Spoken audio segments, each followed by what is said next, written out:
warahmatullahi wabarakatuh. Syukur alhamdulillah kita panjatkan kehadirat Allah Subhanahu wa taala karena atas rahmatnya lah sehingga kita masih diberikan kesehatan dan kesempatan untuk berkumpul di tempat ini untuk menghadiri sosialisasi calon guru penggerak yaitu budaya positif oleh Bapak Jumail SPD GR. Salam dan salawat semoga selalu tercurahkan kepada baginda Nabi Muhammad SAW, sang suri tauladan sejati untuk kita semua. Kami juga mengucapkan banyak terima kasih kepada teman-teman yang sudah meluangkan waktunya untuk hadir bersama-sama di tempat ini. Untuk mengefisienkan waktu, langsung saja saya persilahkan kepada Ibu Kepala Sekolah untuk menyampaikan sepatah kata. Kepada Ibu kami persilahkan dengan hormat. Bismillahirrahmanirrahim. Assalamualaikum warahmatullahi wabarakatuh. Syukur alhamdulillah kita diberikan kesempatan kembali untuk 2 hari ini membersamai guru CGP, calon guru penggerak kita Pak Jumail SPD GR, yang mana pada hari ini kembali kita lengkap. Hari ini alhamdulillah dengan rasa syukur yang tak terhingga bahwa kebersamaan kita membuat kita bersemangat untuk melaksanakan tugas. Yang mana pada hari ini kita membersamai kembali Bapak Jumail untuk mengikuti sosialisasi CDP budaya positif yang akan dibawakan oleh Pak Jumail sebagai bagian dari tugas calon guru penggerak kita. Karena dan saya mengharap Bapak Ibu selalu mensupport, memberikan dukungan, memberikan bantuan apa saja kepada Bapak Jumail sebagai CGP kita, karena untuk melancarkan tugas-tugasnya, karena ini baru awal, baru kayaknya 30% ya Pak Mani ya, masih panjang perjalanannya sampai November. Jadi kalau bukan kita yang membantu teman-teman kita yang calon guru penggerak, siapa lagi? Karena tugas ini bukan tugas yang mudah, memang berat, tetapi harus dilewati. Dengan syukur alhamdulillah di sekolah kita ada 2 calon guru penggerak, dan tidak menutup kemungkinan ke depan mungkin ada calon-calon guru penggerak lainnya. Insya Allah mudah-mudahan bisa masih ada selanjutnya untuk angkatan 12 ya, angkatan 12 mudah-mudahan ada lagi yang bisa lolos, sehingga sekolah kita sering dikunjungi, sering ada pendampingan di sekolah kita. Untuk mengefisienkan waktu, kami persilahkan untuk Pak Jumail untuk membawakan materinya pada hari ini. Wabillahi taufiq wal hidayah. Assalamualaikum warahmatullahi wabarakatuh. Baik, terima kasih kami ucapkan kepada Ibu. Selanjutnya kami persilakan kepada Bapak Jumail untuk memaparkan materinya. Kepada Bapak kami persilahkan dengan hormat. Bismillahirrahmanirrahim. Assalamualaikum warahmatullahi wabarakatuh. Yang terhormat Ibu Kepala Sekolah UPTD SMP Negeri 31 Sinjai, Bapak Ibu rekan guru yang telah hadir bersama kita untuk belajar bersama, berbagi bersama, sebagai salah satu upaya kami untuk menyebarluaskan program dari program guru penggerak, yang salah satu programnya dari Kementerian Pendidikan, Riset dan Teknologi. Jadi salah satu tugas kami adalah menyebarluaskan semua materi yang diberikan, mengimbaskan kepada Bapak Ibu, dan termasuk nantinya ada pengimbasan terhadap peserta didik kita. Jadi bentuk ini, diseminasi ini atau sosialisasi seperti ini salah satu bentuk kegiatan untuk berbagi. Karena kita pahami bahwa di guru penggerak intinya adalah berbagi, atau di kurikulum Merdeka intinya adalah kita selalu diarahkan untuk berbagi. Dan salah puji syukur kita panjatkan kepada Allah Subhanahu wa taala. Tuhan yang Maha Kuasa yang memberikan rahmat kepada kita. Salam dan selawat tercurah kepada Nabi Muhammad SAW, suri teladan, panutan kita yang telah memberikan jalan yang lurus untuk keselamatan dunia dan akhirat. Jadi Bapak Ibu, materi kita pada hari ini yaitu tentang sosialisasi budaya positif. Jadi kalau kita berbicara tentang budaya berarti ada namanya kebiasaan. Jadi kita mau menemukan kebiasaan-kebiasaan yang positif yang akan kita terapkan di satuan pendidikan kita. Tujuannya adalah kembali ke tujuan pendidikan nasional, yaitu dengan tujuan utama adalah profil pelajar Pancasila. Jadi arah kita adalah profil pelajar Pancasila dengan target utama adalah peserta didik. Jadi sebagai perkenalan, inilah profil kami. Saya sendiri Jumalis Pidigier, calon guru penggerak angkatan 10 kelas 10 8B. Kemudian fasilitator kami yaitu Ibu Hajia Sukmawati SPD AUD MPD. Beliau adalah salah satu tenaga pengawas tingkat TK di Kabupaten Bulukumba.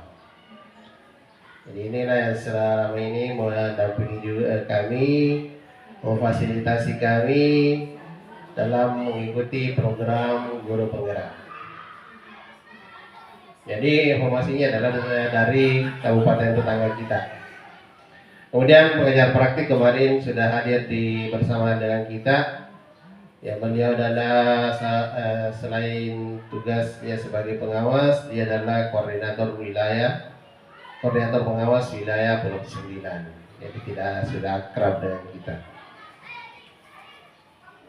Izin ya, karena kita di guru penggerak atau di kurikulum merdeka, sebelum melakukan sesuatu kita diminta untuk membuat komitmen belajar atau biasa kita kenal dengan istilah kesepakatan kelas kalau kita ngomongnya. Jadi izin mungkin bisa dilihat di atas. Yang kami tawarkan bukan bahwa ini adalah yang wajib diikuti, tapi cuma tawaran. Sebagai etika kita, adab kita pada saat ingin keluar harus memberi kode sebagai izin. Kemudian berperan aktif mengikuti kegiatan, konsisten waktu, saya kira tidak ada masalah. Menjaga ketenangan ruangan agar proses pembelajaran menjadi kondusif dan bermakna. HP disilentkan. Saya kira itu, atau ada tambahan? Silakan Bapak Ibu kalau ada tambahan atau ada yang mau dikurangi. Atau sempat ada mengatakan hilang kami itu yang terakhir karena mau bermain HP. Jadi itu. Jadi sekiranya itu kalau tidak tambahan kita lanjut. Ya. Bagaimana kita berinteraksi? Marilah kita bersama-sama fokuskan pikiran kita, fokuskan tenangkan hati kita. Karena kita ada di materi ini adalah bagian merefleksi apa yang kita sering lakukan. Jadi sebentar materi-materi yang ada yang saya akan sampaikan bisa menjadi bahan refleksi kita bagaimana selama ini yang kita lakukan. Apakah sesuai atau tidak, apakah yang saya sampaikan itu tidak sejalan dengan pemikiran Bapak Ibu, boleh bisa ditanggapi sebentar. Jadi tadi sudah ada pembukaan, kemudian membangun konsep dan refleksi. Ini dulu yang pertama. Yang menjadi pertanyaan pemantik kita, setujukah atau tidak setuju? Jadi pendapatan diminta. Yang pertama yang diminta pendapatan itu hukuman dapat mendisiplinkan anak. Biasa kita supaya disiplin anak tak dikasih hukuman kalau kumbalaki atau melanggar. Apakah setuju atau tidak? Nah ini ya, sebentar setelah kita mendapatkan materi akan muncul pendapat tak, oh ternyata seperti ini. Pemberian hukuman dengan hal positif seperti membaca atau membersihkan halaman sekolah dapat meningkatkan disiplin anak. Ini juga kejadian biasa. Kalau anak tak terlambat atau melanggar atau apapun jenis pelanggarannya, dikasih kegiatan yang positif. Biasanya membaca, atau biasa di sekolah lain ada juga menghafal surah-surah pendek. Apakah itu bisa mendisiplinkan anak? Itu juga yang menjadi pertanyaan kita. Apakah selama ini saya lakukan seperti itu atau tidak? Itu yang menjadi PR di dalam pikiran kita sebentar. Kemudian yang ketiga, ini yang biasa juga, memberi penghargaan dapat meningkatkan motivasi belajar. Biasa kalau sudah misalnya ini akhir-akhir semester, sudah ditentukan yang mana peringkat 1, 2, dan 3 dikasih hadiah. Apakah itu kira-kira bisa memancing yang lain untuk berprestasi atau meningkatkan minatnya? Nah itu yang menjadi pemikiran kita. Jadi di modul ini, di budaya positif, ada beberapa topik yang kami sudah pelajari. Yang pertama ada disiplin positif dan nilai-nilai kebajikan, kemudian teori motivasi, hukum dan penghargaan, termasuk tadi restitusi dan keyakinan kelas, kebutuhan dasar manusia, kemudian restitusi 5 kontrol, posisi kontrol, kemudian restitusi segitiga restitusi. Ini bagaimana cara menghadapi masalah-masalah yang terjadi di anak kita. Yang pertama, pembelajaran disiplin positif dan nilai-nilai kebajikan universal. Jadi kita biasa, ini ada permainan biasanya, tapi kalau kita di sini tidak usah jadi bermain. Ada kegiatan kepal tangan. Ada B, tuliskan benda atau sesuatu yang berharga untuk Anda. Kemudian kita pegang. Jadi misalnya biasa anak-anak kita dapatkan, biasakah ada bendanya, biasa tapi dia tidak mau memberikan kepada orang lain. Jadi maka dia kepal tangannya, memasukkan benda itu dalam kepalan tangannya dengan memegang erat-erat. Kemudian karena temannya ini penasaran mau mengetahui apa isi dari kepalan tangannya, maka dia berusaha untuk bagaimana dengan si A ini bisa membuka tangan sehingga dia bisa mengetahui atau bisa merampas dari si A. Jadi biasa yang kita lakukan selain sebelum memaksa, biasa membujuk. Kalau kasih lihat Kak, keberikan sebentar gula-gula atau pais. Nah itu wujud. Atau mengancam. Kalau tidak mau kasih lihat Kak, aku lapor sama mamaku. Nah itu biasa juga. Dan seterusnya. Bagaimana upayanya sehingga kepalan tangan temannya itu bisa terbuka. Itu ilustrasi pertama. Jadi di sini dari seperti itu, itulah sebenarnya gambaran kita Pak sebagai guru, bagaimana kita supaya anak-anak kita bisa mengikuti kita, perintah kita atau arahan kita. Menurut perubahan paradigma, teori kontrol, teori pilihan, miskonsepsinya ada tentang ini, ilusi guru mengontrol murid. Ini kan biasa terjadi atau tidak? Kita yang mengontrol semua murid, bahwa harus begini, harus ke kiri, ke kanan, tidak boleh yang seperti ini. Nah ini. Kemudian kedua, ada ilusi bahwa kritik dan membuat orang merasa bersalah dapat menguatkan karakter. Kalau disinggung-singgung supaya anak merasa, apa kira-kira itu mempengaruhi karakternya? Nah itu juga adalah salah satu persepsinya. Kemudian ilusi bahwa semua penguatan positif efeknya akan bermanfaat.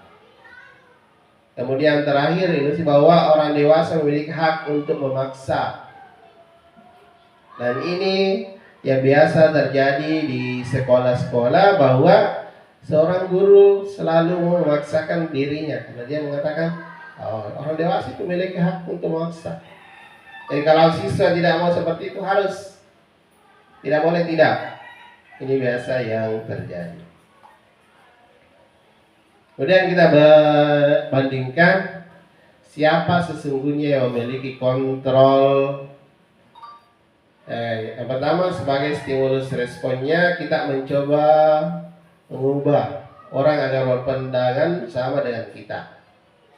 Ini tadi guru-guru, apakah dia selalu memaksakan siswanya untuk bagaimana mengikuti kemauannya? Kalau teori kontrolnya atau pilihannya, itu kita berusaha memahami pandangan orang lain terhadap dunia. Jadi kita berikan bayangan, pandangan terhadap siswa kita, bagaimana kalau hal itu dilakukan. Itu maksudnya. Kemudian yang kedua, perilaku buruk dilihat sebagai suatu kesalahan. Jadi setiap kesalahannya siswa selalu divonis bahwa ini sebuah kesalahan, keburukan. Sehingga siswa kita selalu muncul rasa tertekan. Kemudian dari kontrolnya, semua perilaku memiliki tujuan, baik itu positif maupun negatif. Misalnya, ada kita usil pada saat kita mengajar. Kalau ditanya, pasti ada tujuannya. Pasti ada tujuannya, meskipun itu adalah dari segi negatifnya. Tapi nanti di posisi kontrol ada. Contohnya, kenapa si A selalu kalau belajar selalu mengganggu temannya. Bagaimana kebutuhan yang dia butuhkan sehingga dia melakukan seperti itu. Ada di kebutuhannya nanti. Kemudian orang lain bisa mengontrol saya. Kemudian dari kontrolnya hanya Anda yang bisa mengontrol diri sendiri. Seperti tadi, pada saat menggenggam sesuatu barang, meskipun bagaimanapun kuatnya dorongan untuk membuka tangannya, kalau tidak ada keinginan untuk membuka tangan, pasti tidak akan terbuka. Jadi meskipun bagaimanapun ombak, besarnya ombak, kalau memang ada semangatnya mau ke sini, pasti ke sini. Ya, seperti itu. Kemudian saya bisa mengontrol orang lain.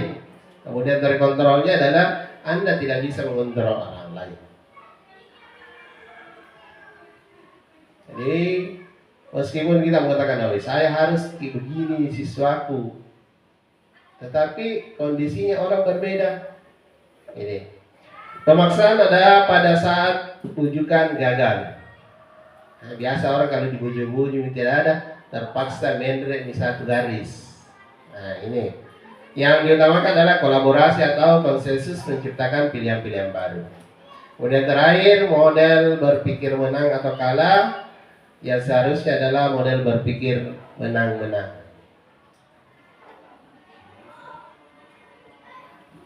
Kemudian apa dasarnya untuk itu? Ada kata yang sering kita dengar, ada kata disiplin. Jadi kalau kita banyak ditanya tentang disiplin, pasti beda-beda di pendapat. Tapi intinya kalau menurut ini adalah berasal dari kata Latin disiplin yang artinya belajar. Jadi kalau di kegiatan disiplin adalah mempelajari sesuatu. Kalau yang saya sering ajarkan kepada anak-anak, mudah sekali yang namanya disiplin. Apa itu? Yaitu menempatkan sesuatu pada tempatnya. Disiplin maka itu menempatkan sepatu di kepala. Tidak disiplin atau disiplin? Tidak sesuai dengan tempatnya. Jadi belajar untuk menempatkan sesuatu pada tempatnya. Itu intinya disiplin. Kemudian disiplin diri membuat orang menggali potensi menuju sebuah tujuan, apa yang dia hargai. Kemudian namun dalam budaya kita, makna kata disiplin telah berubah menjadi sesuatu yang dilakukan seseorang pada orang lain untuk mendapatkan kepatuhan. Intinya di sini ada kata kepatuhan. Kata yang disiplin intinya adalah kepatuhan. Jadi kalau kita patuh pada aturan pasti sudah dipastikan adalah sudah disiplin.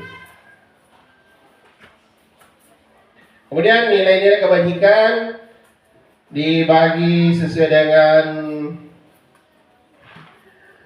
institusi atau organisasinya.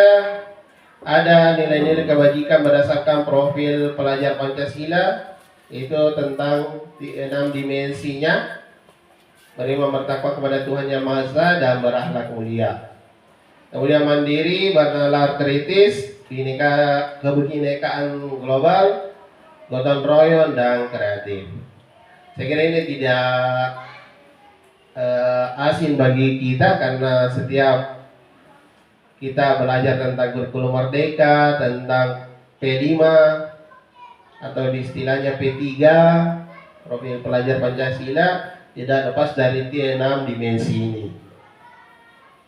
Kemudian sikap murid yang kita inginkan atau yang kita tanamkan nanti ada beberapa, mulai dari toleransi, rasa hormat, integritas, mandiri, menghargai, antusias, empati, pengetahuan, kreatif, kerjasama, percaya diri, dan komitmen. Dan salah satunya di sini ada kata komitmen. Kalau kita berkomitmen pasti muncul yang namanya kata disiplin.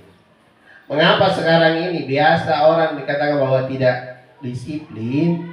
Karena dia tidak menjaga yang namanya komitmen. Karena dia tidak menjaga komitmen, selalu mau mengharapkan yang namanya kebijakan. Ada yang lakukan salah, tunggu, berikan kakak dulu kebijakan sedikit. Jadi itu, mau ke lebaran di Palu, minta kebijakan lagi. Nah, itu tuh contohnya. Kemudian 9 pilar karakter. Itu cinta Tuhan dan segenap ciptaannya, kemandirian dan tanggung jawab, kejujuran, hormat dan santun, dermawan, percaya diri, kepemimpinan dan keadilan, baik dan rendah hati dan toleransi. Kemudian keterampilan hidup yang diinginkan adalah dapat dipercaya. Ini tanamkan di peserta didik kita, bagaimana kita mempercayai peserta didik kita supaya beliau juga bisa percaya dengan kita. Sehingga apa yang kita tugaskan kepada mereka, dia bisa melaksanakan kalau kita percaya. Tapi kalau kita ragu-ragukan, sama dengan teman sejawat kita, kalau kita meragukan teman kita pasti biasa ada penyimpangan. Kemudian lurus hati, pendengar yang aktif, tidak merendahkan orang lain, memberikan yang terbaik dari diri. Kemudian petunjuk hidup, peduli, penalar, bekerja keras, bekerja sama, keberanian, keinginan, usaha, dan seterusnya. Inilah nilai-nilai yang diharapkan dalam penerapan budaya positif. Ini contohnya nilai-nilai kebajikan dari 6 institusi juga. Kemudian kita masuk ke kedua, ada teori motivasi atau hukuman dan penghargaan. Di sini ada 3 jenis kata yang biasa kita mungkin lakukan terhadap peserta didik kita. Apakah kita pernah menghukum? Apakah kita memberikan reward atau penghargaan? Atau ada istilah baru ini, ada restitusi. Ini ada teori motivasi perilaku manusia. Untuk menghindari ketidaknyamanan atau hukuman, apa yang akan terjadi apabila saya tidak melakukan? Itu selalu kalau kita yang pertama motivasi eksternal. Berarti dari dalam kita selalu bertanya, kira-kira kalau tidak bekerja ya apa, ada kasihkan ke kepala sekolah. Kira-kira kalau tidak hadir kamu mengajar apa? kira-kira yang terjadi. Itu adalah motivasi dari eksternal, dari diri kita. Dari internal, maaf salah ketik. Kemudian yang dari eksternal adalah untuk mendapatkan imbalan dari orang lain. Rajin ke sekolah supaya kasih bonus kepala sekolah. Nah, itu eksternal, faktor dari luar. Kemudian ada motivasi tujuan disiplin positif ini. Saya akan menjadikan orang yang seperti apa bila saya melakukan. Jadi tidak ada mengharapkan penghargaan atau hukuman, tetapi dia melakukan berdasarkan hati nuraninya, dari dalam juga. Ini kita landaskan dari perkataan dari nenek pendidikan kita, Bapak Ki Hajar Dewantara. Menurut Ki Hajar Dewantara, merdeka itu artinya tidak hanya terlepas dari perintah, akan tetapi juga cakap buat memerintah diri sendiri. Jadi biasa kita mengatakan merdeka nih, sama dengan pada saat kita mendengar istilah kurikulum merdeka. Kita selalu diarahkan karena sudah merdeka, kenapa kita dibebankan untuk perangkat ajar? Ini letaknya, merdeka itu adalah tidak hanya terlepas dari perintah, tetapi bisa atau cakap membuat perintah untuk diri sendiri. Pada saat ada kondisi seperti itu, Bapak Ibu kembalikan kepada dirinya. Misalnya, perangkat ajar itu kebutuhan atau perintah. Jadi itu, kalau memang dijadikan kebutuhan berarti tidak ada beban sama kita. Tapi kalau kita menganggap itu adalah sebuah perintah atau kewajiban dari atasan, itu yang susah. Karena dalam pemikiran kita selalu mengatakan bahwa haruskah begini karena nanti dimarahi kah. Tapi kalau kebutuhan tak, berarti Bapak Ibu mengatakan bahwa ini harus kulakukan karena saya tidak bisa berbuat kalau tidak melakukan itu. Itulah konsep merdeka menurut Ki Hajar Dewantara. Ini tadi, kenapa muncul ada kata-kata dihukum oleh penghargaan? Ini disebabkan karena biasa kita memberikan penghargaan kepada siswa kita atau teman kita setelah melakukan sesuatu. Apakah itu akan berdampak positif? Kita lihat penjelasannya dari Al-Fiqh. Dalam penghargaan berlaku sama dengan hukuman, katanya. Dalam artian meminta atau memujuk seseorang melakukan sesuatu untuk memenuhi sesuatu tujuan tertentu dari orang yang meminta atau memujuk. Dorongannya eksternal dan akan faktornya ketergantungan. Jadi akibatnya katanya ketergantungan. Bahwa karena anak-anak kita akan selalu mengatakan bahwa saya mau lakukan sepeda apa kak, nanti hadiah lagi. Kemudian yang lainnya yang tidak dapat hadiah merasa iri nih. Ada ini penghargaan bagian-bagiannya. Jadi beberapa dampak dari pemberian penghargaan itu ada beberapa. Yang pertama, pengaruh jangka pendek dan jangka panjang. Penghargaan dapat menghukum dan penghargaan tidak efektif. Dan penghargaan merusak hubungan dan penghargaan mengurangi ketepatan. Yang pertama, pengaruhnya jangka pendek, panjang dan panjang banyak sekali. Pertama, memunculkan rasa iri kepada temannya yang lain. Dan orang siswa bisa berpikiran negatif terhadap gurunya. Kenapa? Misalnya dikasih tugas kemudian kita periksa, orang pasti curiga, apalagi sistemnya anak-anak bisa baku kode-kode. Bisa mengatakan itu ibu si A nakasih ki si B karena rajin diangkatkan air. Saya tidak nakasih ke penghargaan karena kemarin suruh tidak angkat air.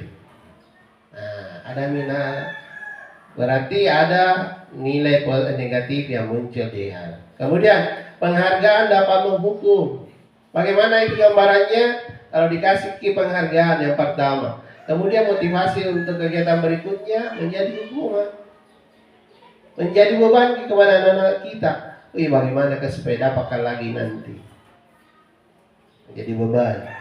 Kemudian tidak efektif, tadi seperti tidak efektif karena memunculkan nilai-nilai negatif. Kemudian penghargaan merusak hubungan. Yang dikasih penghargaan dengan yang tidak penghargaan karena iri, yang tidak bombe. Atau yang kejadian belum lama ini yang dialami oleh anak saya. Anak saya dikasih keluar dari grupnya pemain, ada grupnya tentang futsal, dikasih keluar ki. Karena apa? Dibombe ki katanya. Karena apa? Kenapa dibombe? Karena itu aske itu hari lupa ikuti latihan. Gara-gara ibunya dikasih keluar ke pertama dari grup itu, karena banyak sekali grup kelasnya, ada grup kelasnya, kemudian ada grup PJK-nya juga yang dibahas tentang futsal semua. Makanya ada grup yang dibuat oleh temannya sendiri dikasih keluar sama ibunya. Karena di situ banyak semua jenis-jenis kata-kata biasa anak-anak jadi dikasih keluar. Pas besoknya dibombe. Satu semua laki-lakinya di kelasnya tidak mau bicara. Pulang di rumah, Pak, tidak ada yang ajak Kak bicara tadi temanku. Jadi itu contoh dampaknya. Kemudian penghargaan mengurangi ketepatan. Jadi penghargaan tak kalau dikasih tidak bisa mengurangi ketepatan. Karena itu tadi.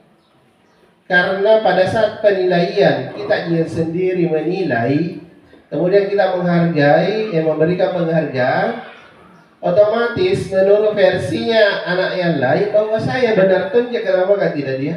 Apalagi kalau sepaki waktu tiru, waktu nyontek, kemudian kita nilai sama-sama ternyata tidak.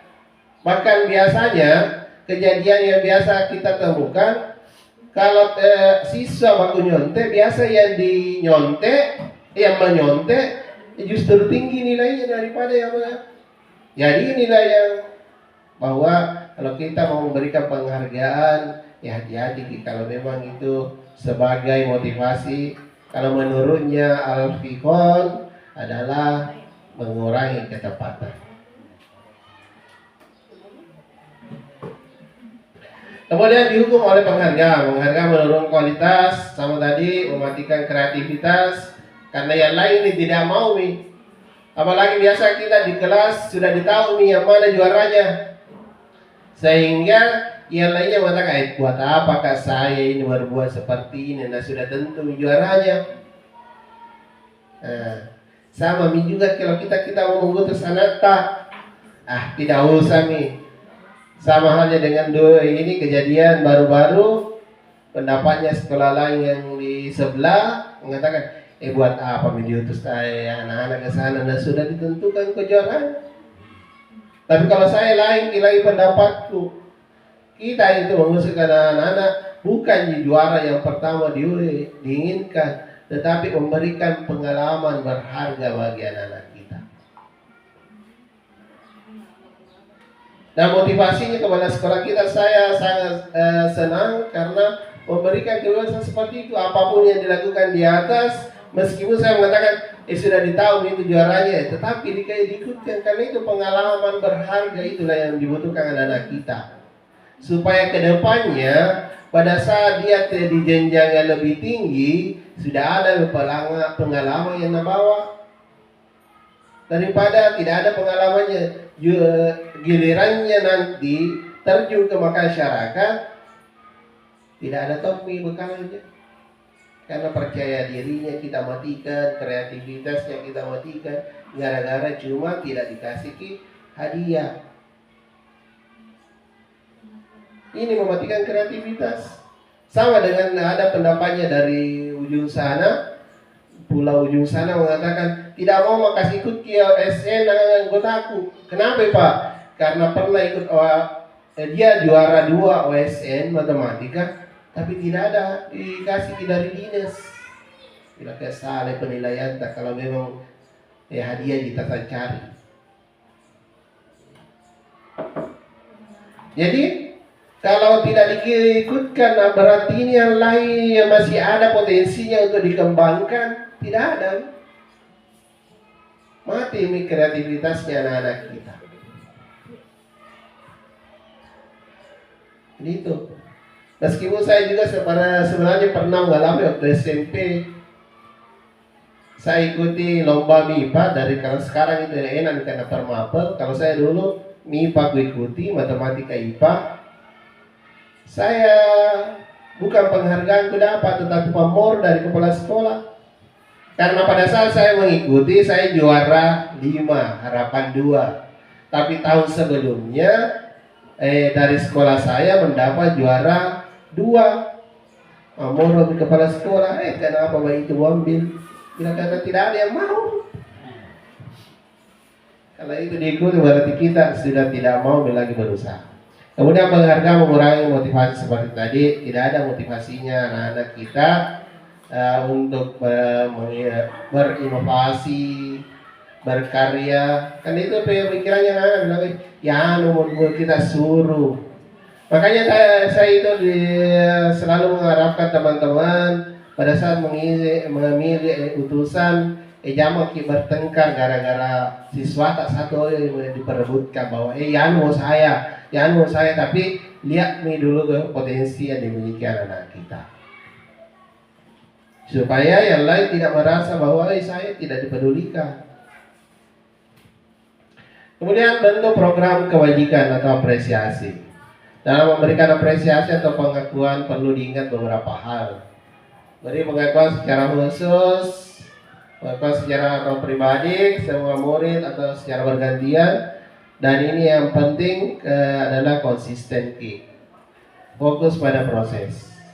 Di sini yang saya titik beratkan adalah ada sifat konsisten pada saat memberikan apresiasi atau hukuman kepada anak-anak kita.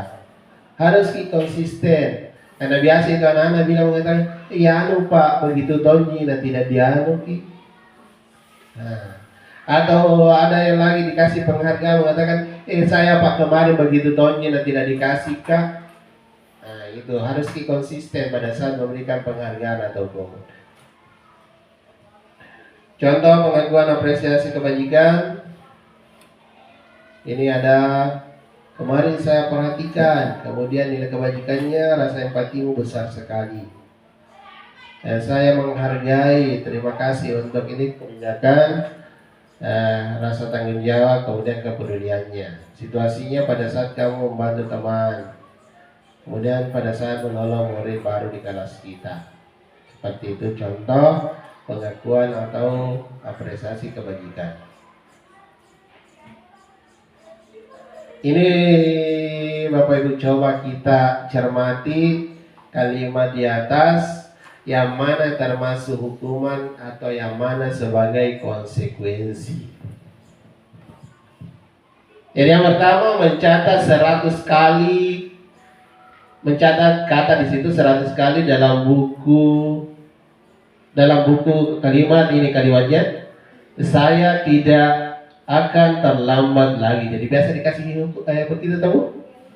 Nah, disuruh mencatat 100 kali.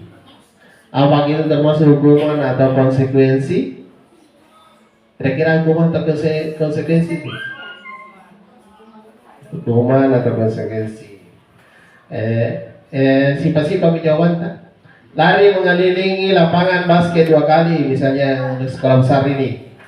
2 kali karena terlambat hadir di sekolah. Kemudian ketiga, murid diminta untuk push up 15 kali. Kemudian menggantikan kertas tugas teman yang telah dicoret-coret. Membersihkan tumpahan air di meja tulis karena tersenggol pada saat belajar. Murid disuruh untuk tidak mengenakan sepatu seharian di sekolah karena tidak mengenakan sepatu hitam, atau lari mengelilingi lapangan basket 2 kali karena terlambat sebelum. Hukuman semua.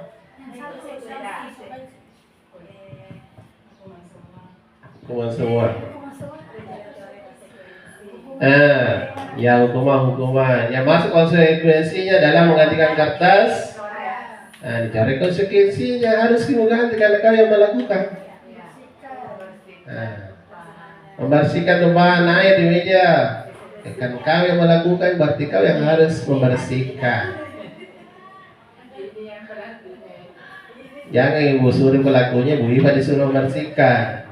Salah ya. Ada perbedaan hukuman dan konsekuensi. Kalau hukuman katanya sesuatu yang menyakitkan harus terjadi, harus mengikuti itu adalah hukuman. Tapi kalau konsekuensi adalah sesuatu harus terjadi. Kemudian membuat anak sakit atau baik fisik maupun hatinya untuk jangka waktu yang lama. Apalagi itu di Bangpa Memang nih.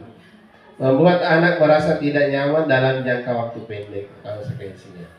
Kemudian anak membenci kedisiplinan. Gara-gara sering dihukum, bilang, apa itu disiplin? Saya tidak suka disiplin. Gara-gara selalu dihukum. Anak menghargai disiplin. Kemudian paksaan, dipaksa B. Ini adalah stimulus atau tanggapan.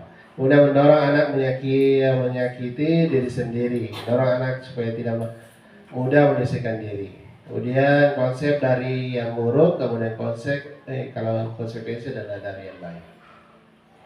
Kemudian anak belajar untuk menyembunyikan kesalahan karena sering dihukum tidak mau jujur. Kau kemarin bolos, tidak Pak, padahal bolos. Karena ditahu karena kau benar mengaku gak bolos, pasti dicubit lagi atau di apa, kasih lagi hukuman. Marah, rasa bersalah, dipermalukan, merasa tak dihargai. Begitu biasa. Karena melanggar dikasih berdiri di depan kelas. Biasa dulu kulakukan.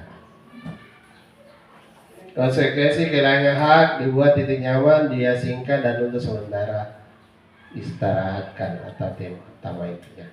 Kemudian ini yang lain yang baru. Yang baru kita dengar kalau hukuman konsekuensi biasa kita dengar. Tapi ini yang baru ke istilah baru yang kita dengar tentang budaya positif. Ada namanya restitusi. Jadi restitusi adalah proses menciptakan kondisi bagi murid untuk memperbaiki kesalahan mereka.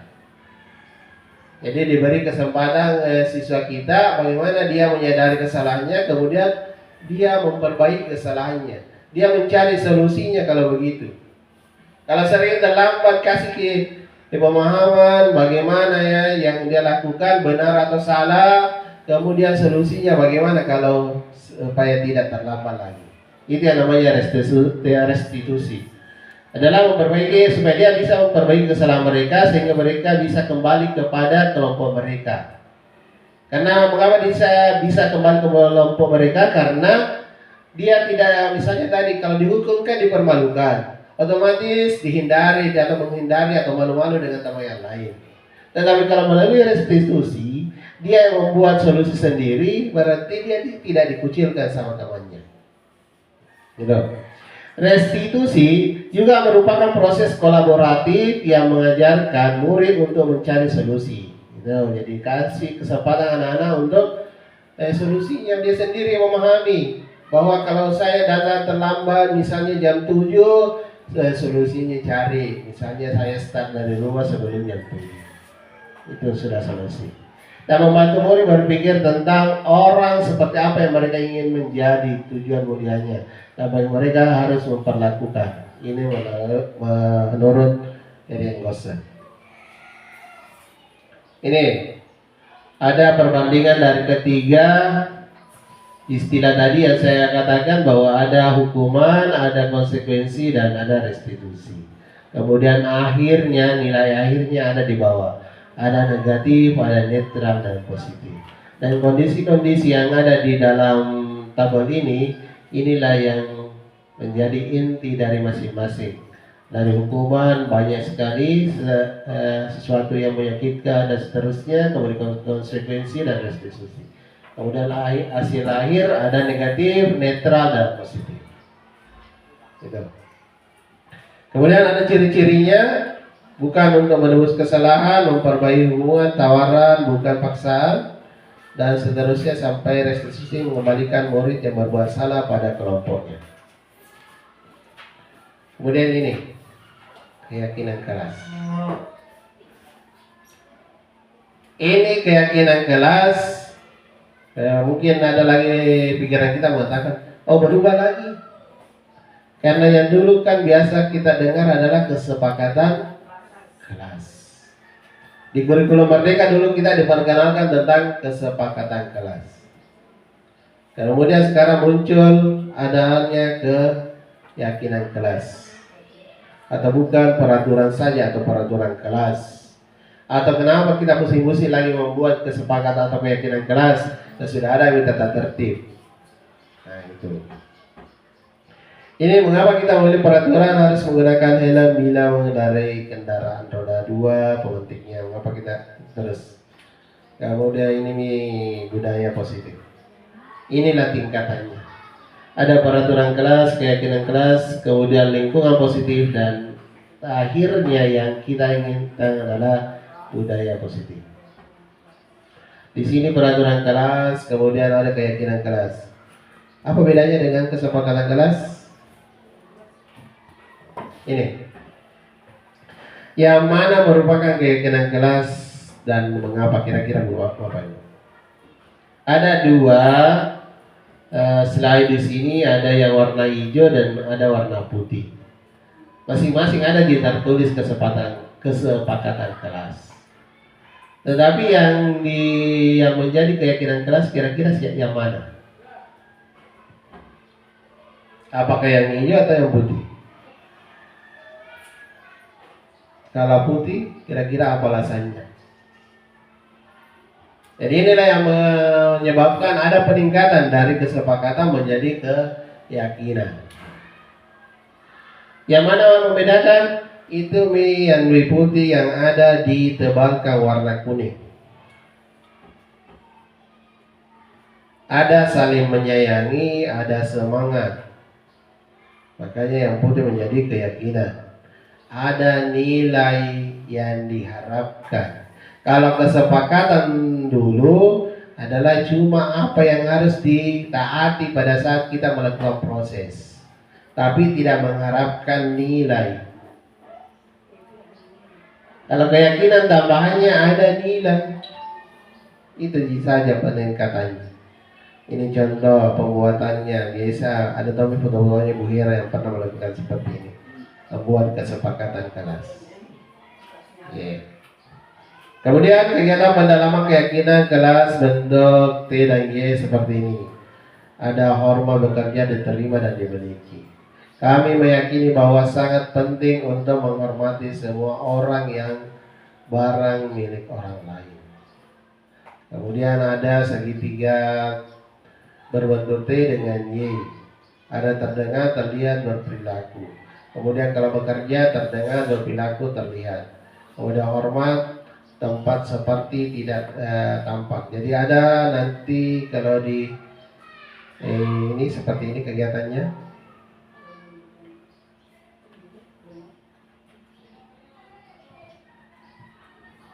Yang tampak dari hormat, datang tepat waktu. Yang misalnya tidak tampak adalah sering hadir terlambat. Ini kegiatan pendalaman keyakinan kelas dengan model T dan Y.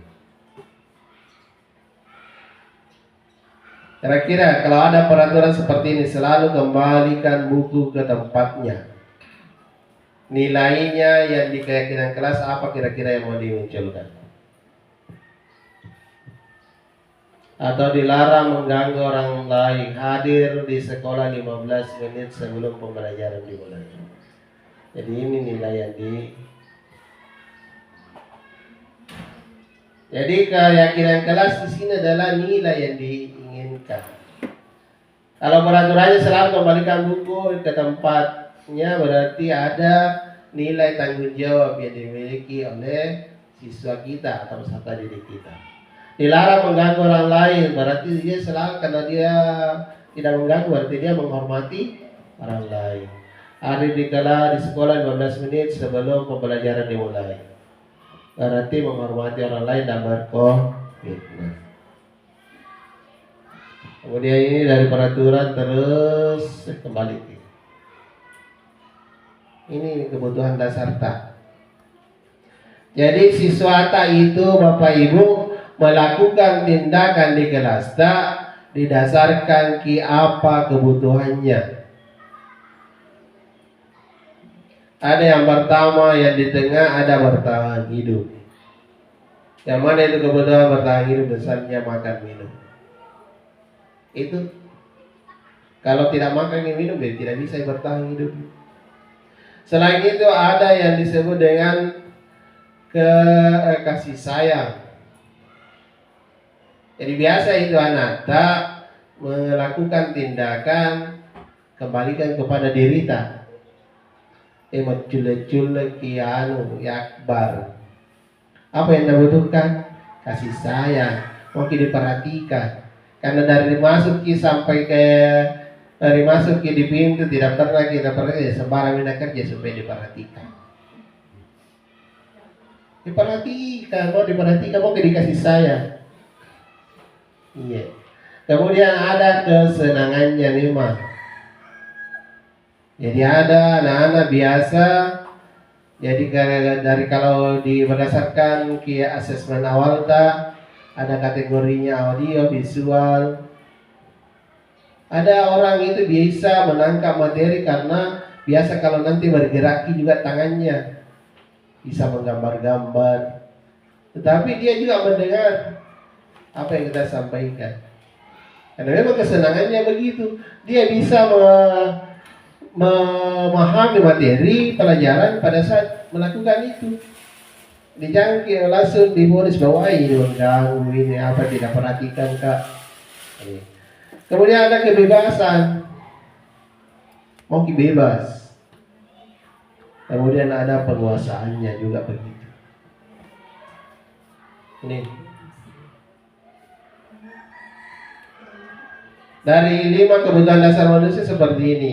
Makan minum, kemudian kasih sayang, rasa terima, peduli berbagi, kemudian harga diri, keinginan untuk dianggap, mandiri, bermain.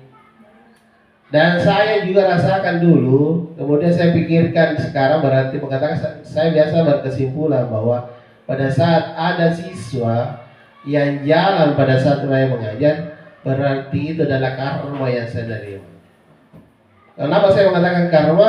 Karena saya dulu nanti bisa kupahami pelajarannya yang dibawakan oleh Bapak Ibu guru pada saat saya berjalan atau berpindah tempat. Dan saya temukan juga anak-anak seperti itu, ada juga yang seperti itu.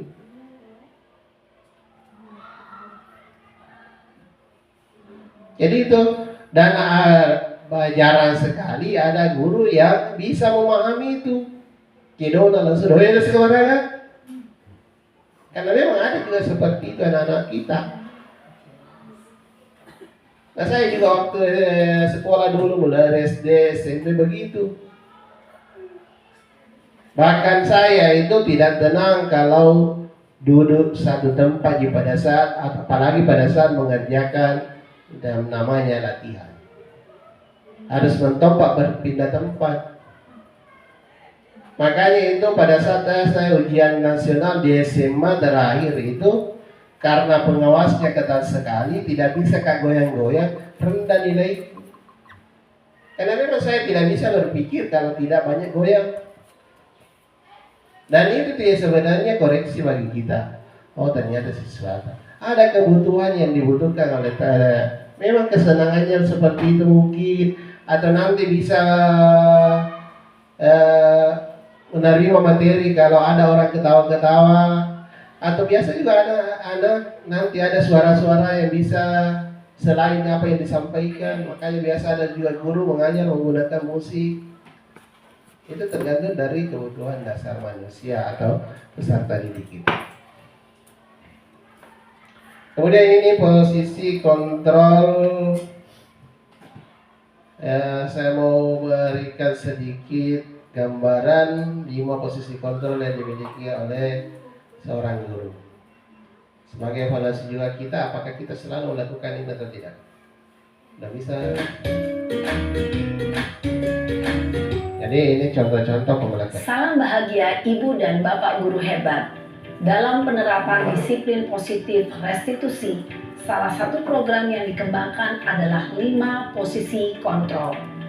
5 posisi kontrol dalam restitusi adalah proses perjalanan seorang pendidik agar dapat mengenali dirinya. Pada video kali ini, kita akan membahas tentang... Jadi sambil melihat video ini, Bapak Ibu bisa juga merefleksi dirinya bahwa yang mana yang biasa aku kerjakan.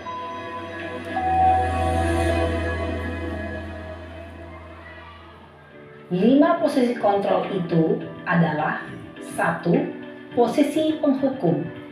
2. Posisi pembuat merasa bersalah.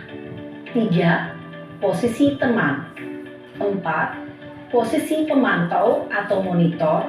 Dan 5. Posisi manajer. Untuk lebih memahami kelima posisi tersebut, mari kita saksikan kasus Naren yang terlambat hadir 20 menit di sekolah dan melihat bagaimana kelima posisi kontrol dalam menghadapi masalah tersebut.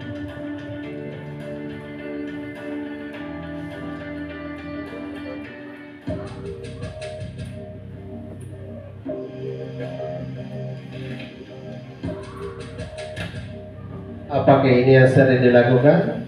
Posisi pertama. Sini kamu. Selamat pagi, Bu. Selalu terlambat. Kamu deh, pasti terlambat. Maaf, Bu. Saya... Apa?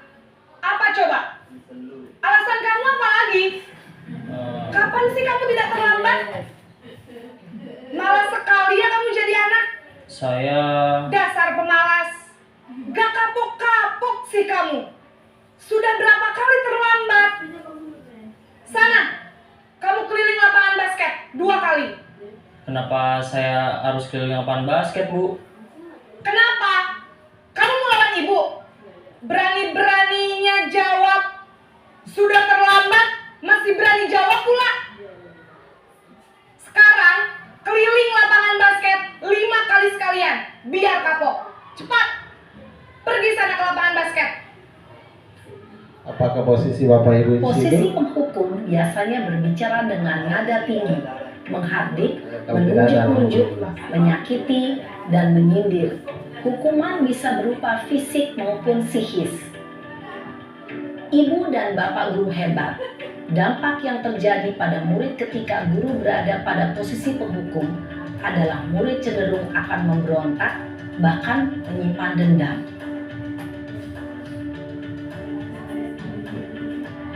Jadi yang kedua, posisi pembuat merasa bersalah. Jadi siswa, bagaimana kita memberikan tindakan yang membuat siswa merasa dirinya bersalah terhadap apa yang mereka lakukan. Naren!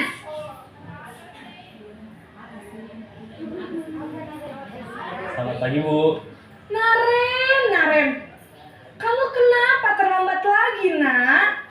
Ya Tuhan, Naren. Kamu senang ya bikin ibu susah ya? Kalau kamu terlambat lagi, nanti ibu yang ditegur bapak kepala sekolah, nak. Disangka ibu tidak bisa membina kamu. Duh, gimana ini? Maaf, Bu. Duh, Gusti Naren. Kamu suka ya kalau ibu ditegur bapak kepala sekolah? Terus, sekarang ibu harus tulis apa ini di buku absen? Ini kamu sudah sering terlambat loh. Ibu harus apa coba? Jadi dari kalimat kita membuat bahwa siswa kita merasa Ya sudah, salah. lain kali jangan bikin ibu susah lagi ya nak ya. Dengan Ibu dampak tidak yang kuat lagi dilakukan. kalau kamu begini terus. Bisa jantungan kalau ibu tegur bapak kepala sekolah. Sana cepat ke kelas. Maaf ya, Bu. Maaf sekali. Posisi pembuat rasa bersalah berbicara dengan nada tenang, cenderung lembut. Namun kata-kata yang diutarakan membuat murid merasa menjadi orang yang gagal, memandang buruk dirinya sendiri, merasa tidak berharga, dan tidak sanggup membahagiakan orang lain. Ketika guru mengambil posisi pembuat rasa bersalah, murid akan menganggap dirinya yang bersalah dan ia akan menyimpan emosi negatif tersebut di dalam dirinya. Atau yang posisi sebagai teman yang akrab dengan siswa. Akrab gara-gara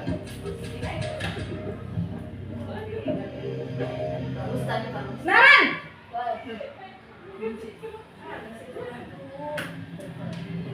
Selamat pagi, Bu. Wah, sudah jam berapa ini, Nak? Terlambat lagi ya, sayang. Iya, Bu. Habis ibu saya lupa bangunkan saya, Bu. Kamu malah menyalahkan ibu kamu. Kamu bukannya anak yang larinya paling kencang.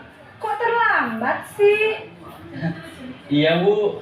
Saya memang terlambat bangun tadi. Jadi, biarpun saya lari kencang, tetap gak kekejar, Bu. Ya sudah sana. Nanti lain kali larinya lebih kencang lagi ya. Biar gak terlambat lagi. Bikin seneng ibu. Demi ibu. Bisa kan? Bisa lah, Bu. Ya sudah sana masuk kelas. Ibu beresin urusan absen kamu. Kamu ini ada-ada saja. Dalam posisi teman, guru berbicara dengan nada suara ramah, akrab, cenderung bersenda gurau untuk menjaga suasana tetap santai. Murid akan merasa senang, aman, dan akrab dengan guru. Identitas yang tercipta adalah identitas sukses atau berhasil. Namun, perlu diingat, karena ini masih dorongan eksternal, maka ada faktor ketergantungan dari murid kepada orang tertentu. Di sini guru absennya, sehingga di lain waktu murid bisa berperilaku baik, namun hanya kepada orang-orang tertentu saja. atau yang keempat posisi pemantau komunitas.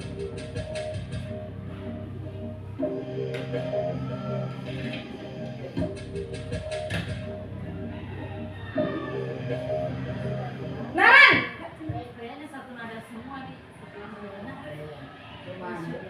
Selamat pagi, Bu. Naren, apa peraturan sekolah kita tentang jam berapa kita harus masuk sekolah, nak?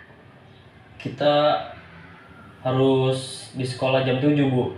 Iya, betul. Sekarang sudah jam 7.20. Naren sudah tahu konsekuensinya jika terlambat hadir. Paham, Bu. Saya harus tinggal kelas pas jam istirahat selama 20 menit. Iya, benar. Konsekuensinya demikian.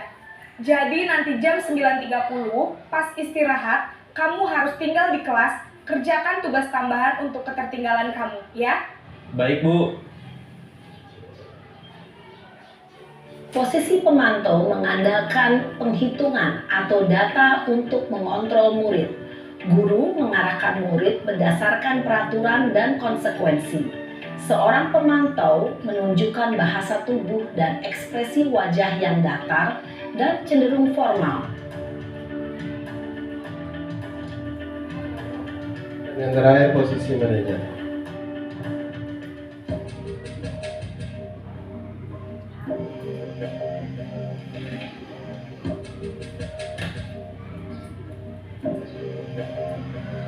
Naran!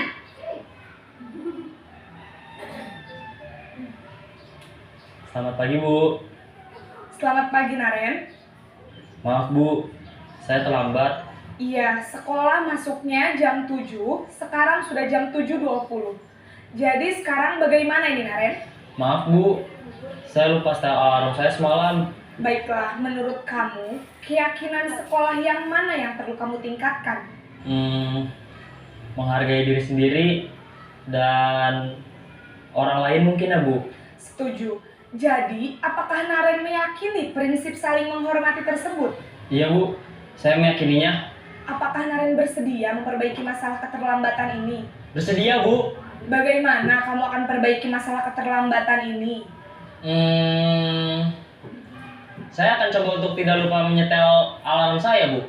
Baik, kalau Naren lupa menyetel alarm di rumah, ada orang yang kira-kira bisa bantu mengingatkan tidak? Ada, Bu. kakak saya, Kak Emma. Ada lagi selain Kak Emma? Selain Kak Emma, ada ibu saya. Baik, jadi yang mengingatkan Naren adalah Kak Emma dan ibu kamu ya? Kira-kira akan mulai setel alarm kapan nih Naren? Setelah pulang sekolah, akan segera saya lakukan. Baik, jadi Naren akan setel alarm untuk bangun besok pagi dan akan diingatkan oleh kakak dan ibunda Naren ya.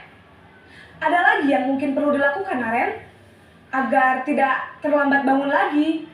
Tidak ada, Bu. Baik Naren, terima kasih untuk kerjasama kamu. Sekarang kamu perlu kembali ke kelas untuk belajar. Baik, Bu. Terima kasih.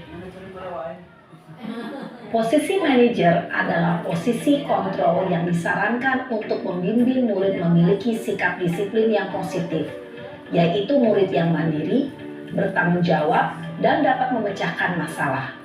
Tujuan dari posisi ini adalah agar murid dapat berefleksi atas tindakannya. Guru akan dengan tulus memberikan pertanyaan-pertanyaan bermakna, sehingga membuat murid dapat belajar dari kesalahannya dan mencari sebuah solusi untuk menyelesaikannya.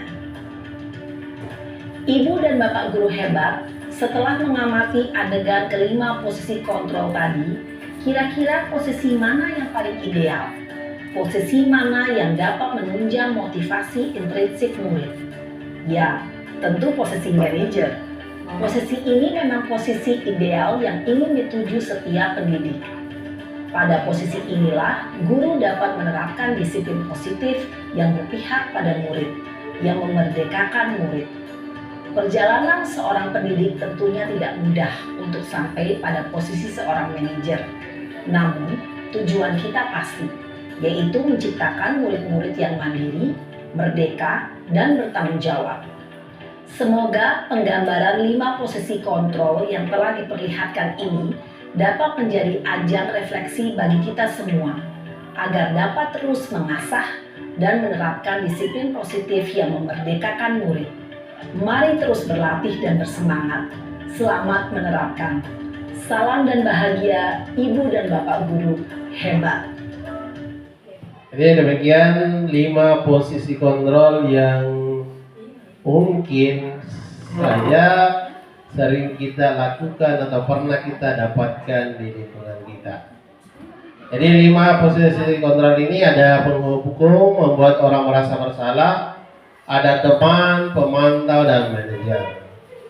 Mungkin dari apa yang kita lihat tadi, bahwa sudah kita menjadikan bahan refleksi bahwa oh ternyata di posisi ini posisi kita masing-masing. Pernah saya berposisi sebagai penghukum, kemudian pernah juga membuat orang merasa bersalah, atau teman, pemantau, dan manajer. Tetapi kalau kita melihat bahwa bagaimana memerdekakan anak, rekomendasinya di posisi terakhir. Bagaimana kita memerdekakan anak supaya dia merasa mandiri, bertanggung jawab. Dengan apa langkah tadi, ada langkah-langkahnya yang dilakukan oleh di posisi manajer tadi. Dan itulah langkah-langkahnya yang disebut dengan segitiga restitusi. Bagaimana tadi gambarannya segitiga restitusi yang dilakukan oleh Ibu guru dengan Naren adalah bagaimana dia menyadarkan bahwa perilakunya yang dilakukan oleh Naren seperti itu, kemudian keyakinan keras apa yang dia lakukan, dan bagaimana usaha yang harus dilakukan oleh Naren supaya perilakunya tidak berulang. Jadi ada 3 bagian dari segitiga restitusi. Yang pertama adalah menstabilkan identitas. Itu pada saat Naren mengatakan bahwa dia menyadari perilakunya. Kemudian memvalidasi kebutuhannya, apa penyebabnya sehingga dia melakukan itu. Kemudian menanyakan keyakinan keras apa yang dia langgar, dan bagaimana upaya untuk mengatasi kendala tersebut. Jadi inilah yang disebut dengan segitiga restitusi. Ada menstabilkan identitas, validasi kebutuhan, dan menanyakan keyakinan. Ini berkembang semua. Jadi ini langkah-langkah yaitu menstabilkan identitas untuk membuat anak yang merasa gagal karena berbuat salah menjadi positif terhadap dirinya.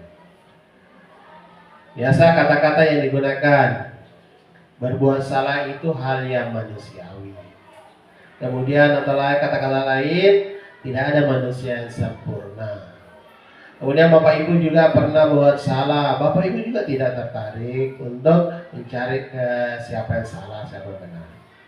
Kemudian kalau kamu menyalahkan dirimu sendiri terus menerus, apakah kamu bersiap baik kepada dirimu sendiri? Nah itu. Kemudian validasi kebutuhan. Tetapi kalau kita menggunakan kata-kata itu pasti dibutuhkan yang namanya sabar.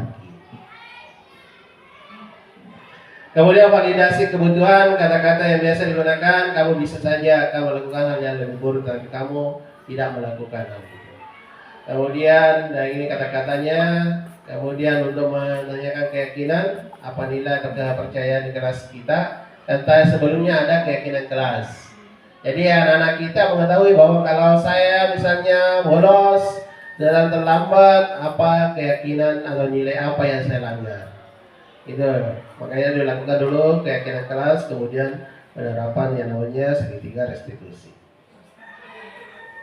Kemudian namanya segitiga ini biasanya. Inilah gambaran disiplin positif dari William Glasses. Ada 5 posisi, ada 5 kebutuhan, kemudian dari motivasi seperti tadi yang kita sudah terima, kemudian makna positif.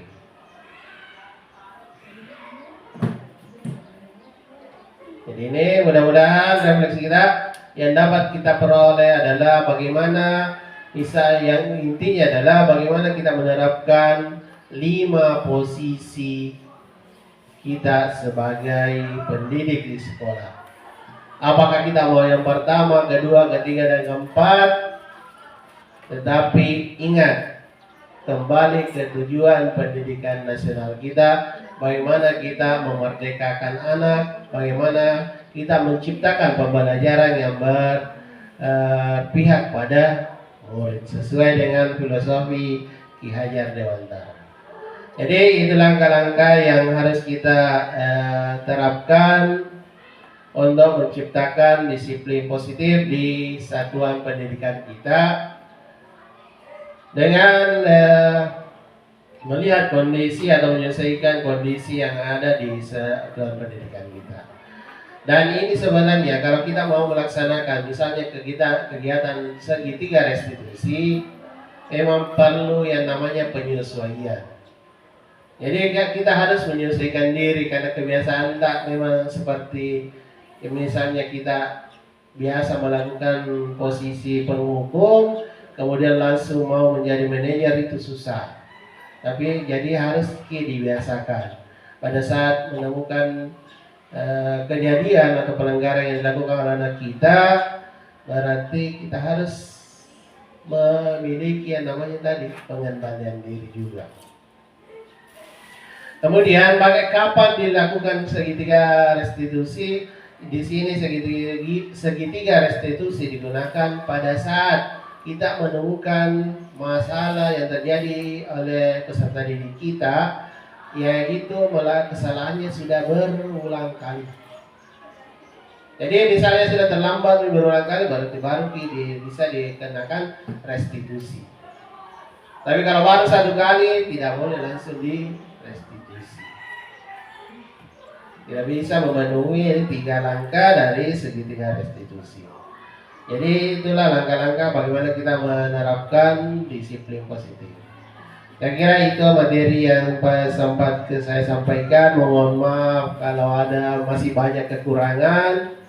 Kalau ada yang benar itu datanya dari Allah Subhanahu Wa Taala. Kalau ada salah itu dalam kesalahan pribadi.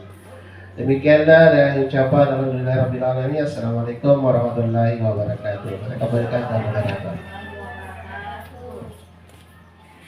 Baik, itulah tadi materi yang sangat menarik yang sudah kita dengar bersama, bahwa semoga materi yang disampaikan oleh Bapak Jumail bisa memberikan dampak dan manfaat untuk kita semua, khususnya dalam pembelajaran kita di kelas maupun bagaimana kita mendisiplinkan anak-anak kita. Ada Oke, dengan ucapan alhamdulillahirabbil alamin, acara sosialisasi disiplin positif oleh calon guru penggerak Bapak Jumail SPDGR ditutup. Assalamualaikum warahmatullahi wabarakatuh.